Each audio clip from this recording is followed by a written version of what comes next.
guys! Can you guess the title of my next video?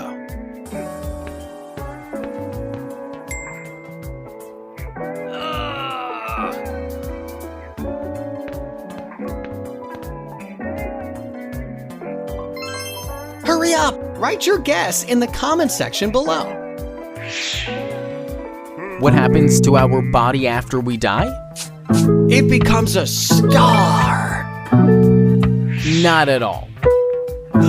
Doctors declare a person dead when his heartbeat and respiration stops and his brain is dead. Once a person is dead, all the muscles in his body relax. The jaw falls open, eyelids lose their tension and relax, etc. This state is known as primary flaccidity. Also, the body begins to slowly lose heat and the body temperature begins to drop until it matches with the surrounding. This is known as a death chill. As the heart has stopped pumping, within minutes, the blood begins to settle in the lower parts of the body, making those parts of the skin appear bluish purple or purplish red. This is called livor mortis. Within 3 to 6 hours, the muscles start to contract. This is known as rigor mortis. It can last from 24 hours up to 84 hours, after which the muscles again begin to relax. This state is known as secondary flaccidity. Now, if the body is burnt, it gets converted to ashes. Otherwise, the body starts decomposing. Since the blood circulation and respiration has stopped, the body can neither receive oxygen or remove toxic byproducts like carbon dioxide. Hence, these toxic byproducts produce an acidic environment inside the cells, causing their enzymes to eat their own cells from inside out. Moreover, we have different microorganisms in our gut, on our skin, etc. As there is no immune system anymore to control these microorganisms, they travel to different parts of the body and begin to break down the tissues and organs, releasing various gases. These gases attract insects like flies, maggots, etc., which also eat and break down the tissues. Eventually, a time comes when only the skeleton is left. However, over time, the skeleton also decomposes. Topic: sinkholes. What causes sinkholes? Maybe water. This time, you are absolutely correct. Yippee! A sinkhole is a depression or cavity in the ground which is caused by water erosion. Water erosion is a naturally occurring process in which water wears off soil and rocks. Wow, water is so powerful. Indeed. Now listen. The upper layers of the soil comprise of sand, clay, etc., while the bottommost layer, called bedrock, has rocks. Generally, sinkholes form in places where the bedrock layer has rocks made up of limestone or dolomite. When rain falls, it seeps into the soil, reaching the bedrock. Over time, the water dissolves these rocks and thus erodes them, forming hollow cavities. As these cavities get bigger, the ceiling of the cavity, that is, the upper layers of soil, cannot hold the weight. Hence, they collapse, forming sinkholes. Why don't spiders stick to their webs? I don't know. Usually, a spider's web is made up of silk threads which are covered with droplets of glue. This glue makes the threads sticky. Now, when an insect flies through the web, the insect normally gets stuck to the sticky threads.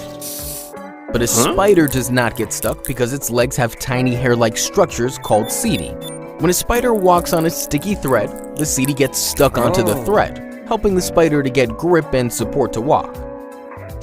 Now, as the point of contact is very less, the glue has very less surface area to stick. Hence, the spider easily pulls its legs without sticking.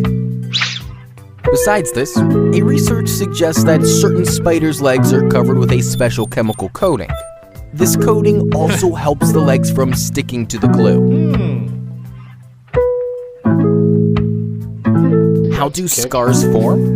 It is a secret process. I can't reveal it. No, it's not a secret process. A scar is formed when our skin tissue heals itself after an injury. Our skin tissue has collagen. Collagen is a structural protein produced by fibroblasts. Collagen keeps our skin firm and it is usually arranged in a basket weave pattern. Can I use this basket to keep my bags of chips?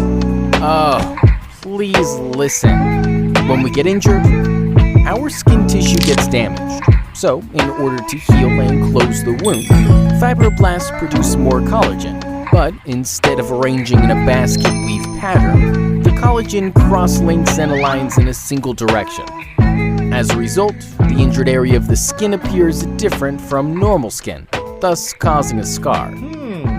Topic: photosynthesis and transpiration. Why is the upper surface of a leaf more green and shiny than the lower surface? Yes, it is. You don't believe me? Why don't you check it?